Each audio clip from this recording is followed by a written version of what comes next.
नमस्कार, मी नीलम जगताप साबळे. सर्व प्रेक्षकांना जय महाराष्ट्र. आता बातम्या पाहूयात विस्ताराने.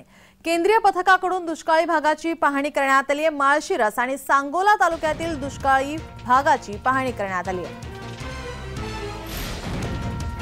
केंद्रीय पथकाकडून आता दुष्काळी भागाची पाहणी करण्यात येते. माळशिरस आणि सांगोला तालुक्यात ज्या ठिकाणी दुष्काळग्रस्त भाग हा सांगण्यात येतो त्या ठिकाणची पाहणी आता ही करण्यात येते.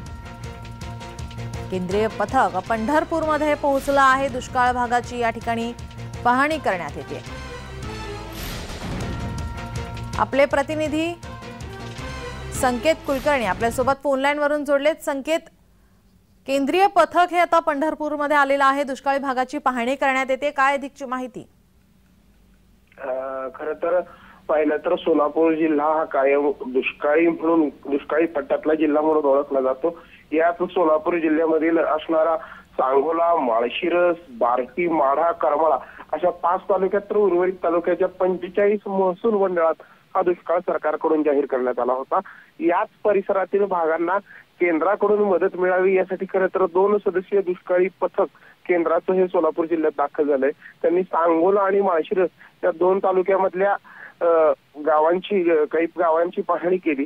यामध्ये प्रामुख्याने पाहायला गेलं तर सुळेवाडी, शिंगोर्णी हे माळशिरस तालुक्यातील गाव असतील, तर सांगोल्यातील आतसगाणी व महूद या 4 गावांमध्ये केंद्रीय पथकानं पाहणी केली. यावेळी थेट शेतकऱ्यांची शेतशिवारावर जाऊन संवाद देखील साधलाय. विहिरीमधली असणारी भूजल पातळीची तपासणी केली, पाझर तलाव तपासले, जनावरांना चारा किती प्रमाणात दिला जातोय, किती मुबलक प्रमाणात चारा दिला गेला पाहिजे या संदर्भातील थेट शेतकऱ्यांकडून या केंद्रीय पथकानं माहिती घेतली. स्थानिक अधिकारी असतील, स्थानिक प्रशासन असेल यांच्याकडून देखील परिसरातील दुष्काळाची, पडणाऱ्या पावसाची, भूजल पातळीची देखील पाहणी केली. आता केंद्रीय पथक करमाळा परिसरामध्ये काही गावांची पाहणी करणार आहे आणि त्यानंतर केंद्रीय पथकाच्या अहवालानुसार केंद्राकडून थेट दुष्काळाला मदत मिळण्याची शक्यता आहे. धन्यवाद संकेत, तुम्ही दिलेल्या या सविस्तर माहितीसाठी.